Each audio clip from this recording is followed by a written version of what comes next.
Hello students, welcome back. Children, we are towards the end of the second chapter that we were studying, that was utility analysis, and the last concept that we analyzed today is relationship between marginal utility and price. Now, marginal utility, children, is basically, it's the utility that you derive from the last unit of a commodity that is consumed. आखिरी unit consume करने के बाद आपको जो utility मिलता है उसको हम लोग बुलाते हैं marginal utility. What is the price? Price is the exchange for a particular commodity. It's the market value of a particular commodity. Now we need to understand how the law of DMU forms the basis of the law of demand. कि law of demand ये law of DMU में से कैसे originate होता है. अगर आपको ये पढ़ना है, ये जानना है, तो we will have to analyse the relationship between M U and price. अच्छा, indirectly children, it's nothing but the practical significance or the application of the law of DMU. वैसे भी आपने अगर नोटिस किया रहेगा तो लास्ट लेक्चर में जब हम लोग सिग्निफिकेंस डिस्कस कर रहे थे तो सिग्निफिकेंस में लास्ट का पॉइंट क्या था? देखो, the point states that the law of DMU is the basis for the law of demand. लिखा हुआ है यहाँ पे, yes. So children, here what we are analysing today, it's nothing but the practical application of the law of DMU कि market में इसको हम लोग किस तरीके से यूज करते हैं. Okay, now in order to understand the relationship between marginal utility and price, we need to understand how to convert marginal utility in terms of money. अच्छा, क्या बोले? देखो, हम लोगों को मार्जिनल यूटिलिटी को पैसे के फॉर्म में कन्वर्ट करना है और बाद में उसको हम लोग मार्केट प्राइस के साथ कंपेयर करते हैं. अच्छा, अज्यूम चिल्ड्रन लाइक दिस कि 1 unit of a marginal utility, एक यूनिट आपने एक एप्पल खाया बच्चे लोग, और अज्यूम करना कि उसका मार्केट प्राइस क्या है? 10. और suppose for example market price की अगर हम लोग बात करें तो let's assume that the market price is how much? 50. और मार्जिनल यूटिलिटी कितना है बच्चे लोग? 10. लेकिन यहां पे ₹10 करके लिखा हुआ है. That means we have converted marginal utility into money terms. तो मार्जिनल यूटिलिटी जो है ना बच्चे लोग एक एप्पल का, वो 10 है. उसको मनी टर्म्स में कन्वर्ट करने के बाद फिर वो 10 रुपए बनता है. और वो जो एप्पल है बच्चों लोग, वो मार्केट में उस एप्पल का कीमत क्या है? 50 रुपए. Okay, now let's assume this particular table here children, that you see a table 2.3. Column number 1 children is the number of units. Column number 2 में एमयू लिखा हुआ है. अच्छा, but here children it's MU in terms of money. MU in terms of money. ये दिया रहेगा आपका market price और लास्ट में बच्चों हम लोग कंपेयर करते हैं उसको. तो जब आपने पहला एप्पल कंज्यूम किया है तो आपको मार्जिनल यूटिलिटी कितने का मिला है? 10. अच्छा, मार्जिनल यूटिलिटी 10 का है बच्चों लोग, और अज्यूम करो कि marginal utility terms of money हमने ऑलरेडी ऊपर अज्यूम किया था 10. सो 10 मल्टीप्लाई बाय 10 चिल्ड्रन, तो MU in terms of money becomes how much? 100. अच्छा, लेकिन एप्पल आपको मार्केट में मिल कितने में रहा है? 50. सो आपको जो 100 यूनिट्स का मार्जिनल यूटिलिटी मिला है यहाँ पे. अच्छा, और आपने पेमेंट कितना किया है बच्चे लोग? 50 रुपीज का.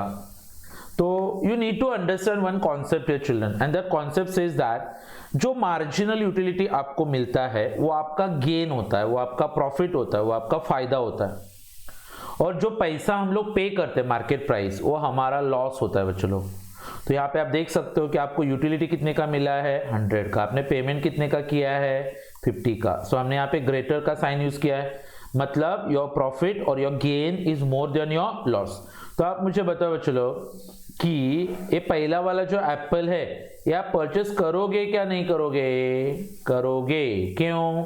बोले कि सर आपने तो बोला 100 रुपीज का फायदा हो रहा है, 50 रुपए का नुकसान है, तो अल्टीमेटली नेट 50 का तो बेनिफिट आ रहा है आपको. Yes. The second apple that you purchase children, वो आपको 8 यूनिट का यूटिलिटी देता है. अभी एक यूनिट यानी 10 का रुपीस था ना, तो 8 units multiply by 10 is 80 units का मार्जिनल यूटिलिटी. तो ठीक है।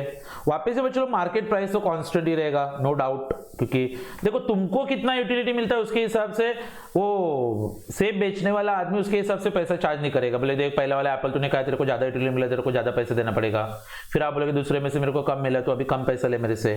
No, it doesn't happen that way children. Market price will remain constant for a particular time. अच्छा, अभी आपका गेन कितना है बच्चों लोग? 80 का, बराबर, और आपका लॉस कितने का है? 50 का। सो क्या बोलते हो बच्चों लोग, खरीदने का क्या नहीं खरीदने का? खरीदने का बच्चों लोग, क्योंकि आपको फायदा हो रहा है। Third Apple children, it says that कि 7 यूनिट्स का यूटिलिटी मिला है आपको। अभी 7 × 10 इज 70 यूनिट्स का मार्जिनल यूटिलिटी हो गया। अच्छा, मार्केट प्राइस अभी भी कितना है? 50। सो 70 इज ग्रेटर देन 50। सो ये वाला एप्पल, थर्ड वाला एप्पल बच्चों बिंदास एकदम दिल खोल के खरीद लेने का उसको। डोंट इवन थिंक कि लाइक खरीदूं क्या नहीं खरीदूं, नहीं। फिर बच्चों लोग यहाँ पे आप देख सकते हो कि फोर्थ वाला एप्पल जब आपने परचेस किया है, अच्छा उसमें से आपको कितना यूटिलिटी? 5 यूनिट्स, मल्टीप्लाई बाय 10 करोगे तो 50 यूनिट्स का मार्जिनल यूटिलिटी हो गया। और प्राइस कितने का है बच्चों लोग? 50।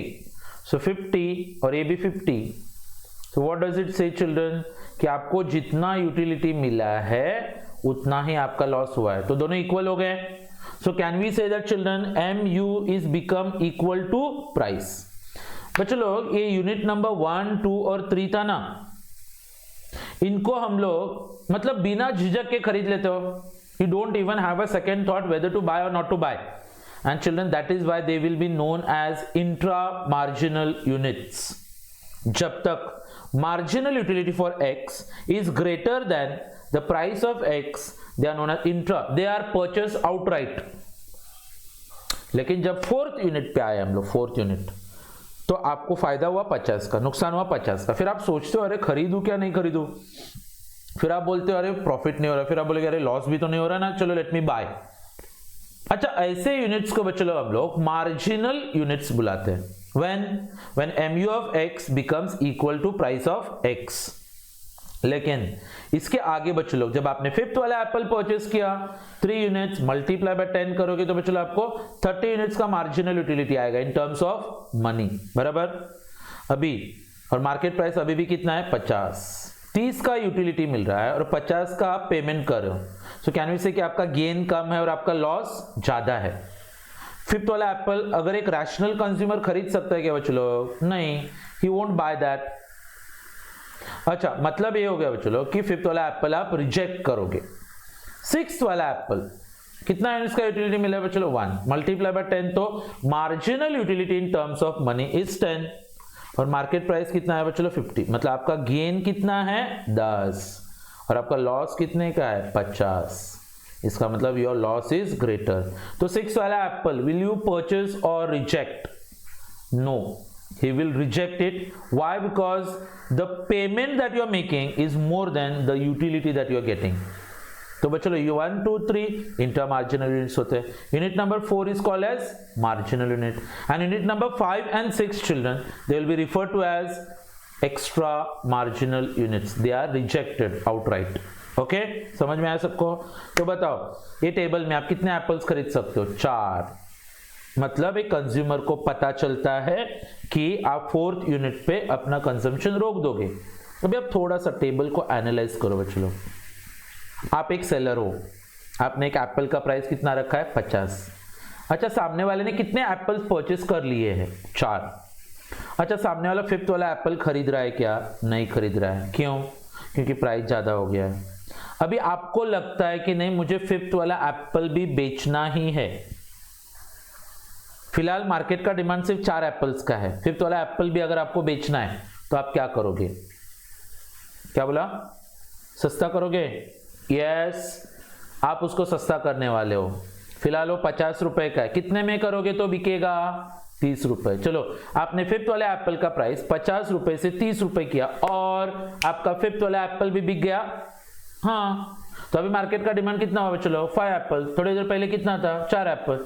अभी फिफ्थ वाला एप्पल क्यों बिका? क्योंकि आपने प्राइस कम किया। इसका मतलब ये हो गया बच्चों लोग कि अगर आप प्राइस कम कर देते हो तो मार्केट में डिमांड बढ़ता है और इससे बच्चों लोग लॉ ऑफ डिमांड फोकस में आता है। Lower the price higher the demand, right? लेकिन बाय चांस बच्चों अगर आपने प्राइस को बढ़ा के 70 रुपए किया तो टेबल को देख के बताओ जरा कितना यूनिट्स बिकेगा। 70, ये देखो यहाँ पे 70 है बच्चों लोग, यस, इसका मतलब चलो 3 यूनिट्स बिकेगा, मतलब हायर प्राइस लोअर डिमांड। देखा आपने, लॉ ऑफ DMU में से लॉ ऑफ डिमांड तैयार होता है। Clear everyone? So as I told you children, here the table was basically trying to analyze कि like commodity का हम लोग कंजम्पशन किस तरीके से स्टार्ट करते हैं। अच्छा, एक के बाद एक हम लोग कमोडिटी कंज्यूम करते रहते हैं।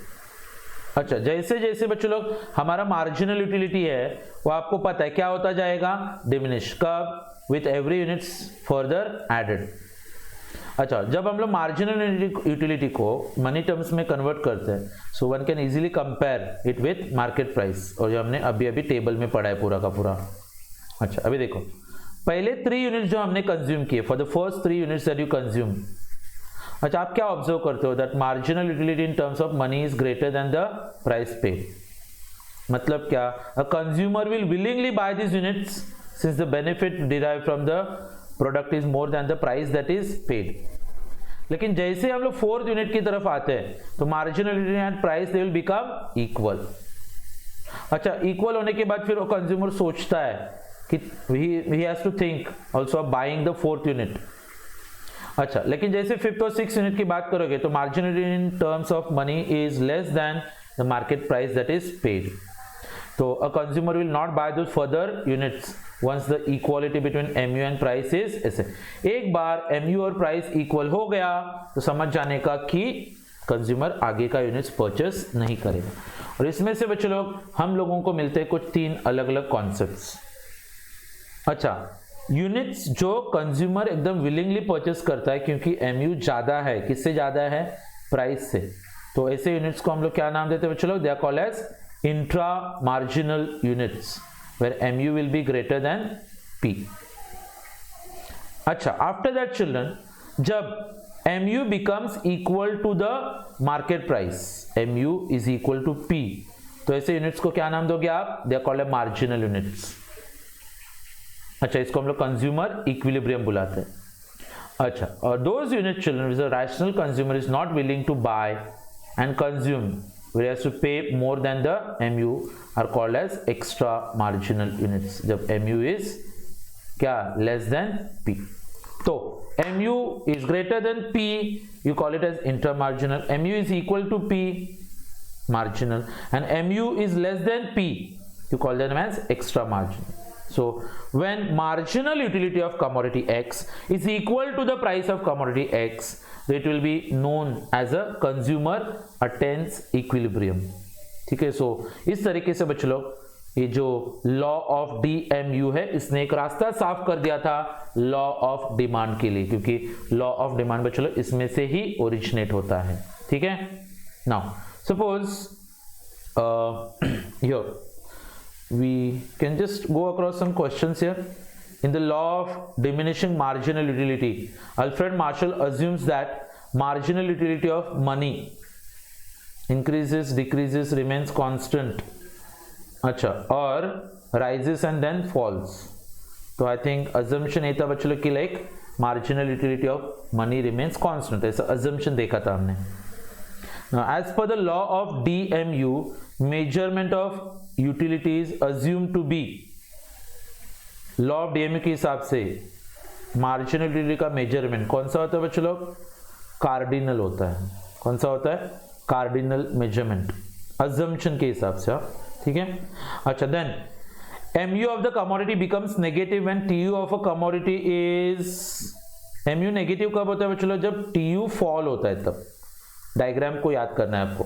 पॉइंट ऑफ सेटिएटी कब आएगा, when total utility is maximum and marginal utility becomes 0। अच्छा, then when marginal utility is falling, TU is dash। क्या बोला देखो, when marginal utility is falling, TU is dash। total utility क्या होता है बच्चों लोग, अच्छा, rising दिया है, falling दिया है बच्चों लोग, अच्छा, not changing करके दिया है, या फिर it's maximum, तो जनरली वो राइज होते रहता है, क्योंकि उन्होंने बोला मार्जिनल यूटिलिटी तो स्टार्टिंग से ही कम होते रहता है। हाँ, तो उस टाइम पे बच्चे लोग आपका टोटल यूटिलिटी जो होता है वो राइज होते रहता है। ठीक है. अच्छा, now can you just guess out the sentences here children? They are also are suppose given the answers and all. Time utility children, time utility किस में आएगा? Time utility, what are the options that they have provided here? Okay, like time utility, it's transport, okay, blood bank दिया हुआ है बच्चे लोग. अच्छा, mobile phone दिया हुआ है और एक डॉक्टर दिया हुआ है. तो मुझे लगता है डॉक्टर एक इसका आंसर रहेगा बच्चे लोग, सर्विस यूटिलिटी का. अच्छा, मोबाइल फोन किस में आता है? Knowledge utility. अच्छा, ट्रांसपोर्ट जो आता है बच्चे लोग, ट्रांसपोर्ट वो प्लेस यूटिलिटी क्रिएट करता है. तो बच्चा क्या अभी? टाइम. तो किस में जाता है वो? ब्लड. मतलब जब ब्लड चाहिए रहता है तो उसको हम लोग अवेलेबल करा के देते हैं, right? Yes, so that should be the one more question that we have here. अच्छा, statements indicating consumer equilibrium. Consumer equilibrium कब होता है बच्चों लोग? When marginal utility is equal to price, right? Yes. So only B is the answer. अच्छा, then here children, suppose like for example कि Salma purchased a sweater for her father in winter season. What kind of utility children that is? That should be basically known as time utility, right? क्योंकि winter season की बात करें हम लोग यहाँ पे. अच्छा, then suppose for example here we also talk about children कि like Nilesh purchased ornaments for his sister. Purchased ऐसा word आया बच्चों लोग, तो you need to understand one thing, that is possession utility करके बोला था उसको. अच्छा, then Kavita consumed 5 units of oranges one after the other. That is for example, that is known as continuity करके बोला था बच्चों. उसको क्या बोलते हैं? continuity. assumptions में आता है successive consumption without any time gap. अच्छा, Bhushan refused to eat 5th chapati after eating 4 chapatis. तो children that is called as point of satiety, जब आपका satisfaction maximum होता है तब. अच्छा, and Lalita satisfied her want of writing an essay by using pen and notebook. तो suppose children that is basically it is known as utility करके बोलते हैं इसको हम लोग, utility. Okay, तो suppose there are more questions here children. You can see the table and solve them. I suppose table को देख के भी हम लोग solve कर सकते हैं. Okay, if you want the answers I'm telling you just here. अच्छा, आपको कर्व ड्रॉ करना है, लेकिन आंसर तो आपको ऐसे भी पता है. अच्छा, क्या बोला है? Draw total utility curve and marginal utility curve. अच्छा, अभी क्या बोला है? When total utility is maximum, marginal utility is how much? Obviously बच्चों लोग आपको पता है T U is highest, M U will be 0. ये देखो, टी यू हाईएस्ट हो गया और एम यू कितना हुआ है? 0 हो गया यहाँ पे. अच्छा, when total utility falls, marginal utility becomes negative. तो आप यहाँ पे क्या लिखोगे? नेगेटिव. अच्छा, और लॉन्ग आंसर्स में क्या दिया है देखना जरा. State and explain the law of DMU with exceptions. जैसे कि मैंने आपको बोला था बच्चों लोग, ये लॉ ऑफ DMU जो हम लोग पढ़ते हैं, it's one of the most important questions that we have. अच्छा, क्या पूछते हैं? State and explain law of DMU along with its exceptions. और द क्वेश्चन जनरली मतलब अब तक वो लोग 8 मार्क्स के लिए पूछते थे. अच्छा, अपना जो नया पेपर पैटर्न वगैरह आएगा तो उसके हिसाब से I will let you know कि like how they are basically asked and how they are supposed to be presented. Okay, so that's all about chapter number 2 children, जो हमने पूरा का पूरा यूटिलिटी के ऊपर बेस किया हुआ था. हल्का सा ऊपर घुमा के मैं आपको सिर्फ दिखा रहा हूँ कि नेक्स्ट चैप्टर का नाम क्या है अपना. What is the name children? That is demand analysis. तो बच्चों अनदर इंपॉर्टेंट चैप्टर 3A और 3B.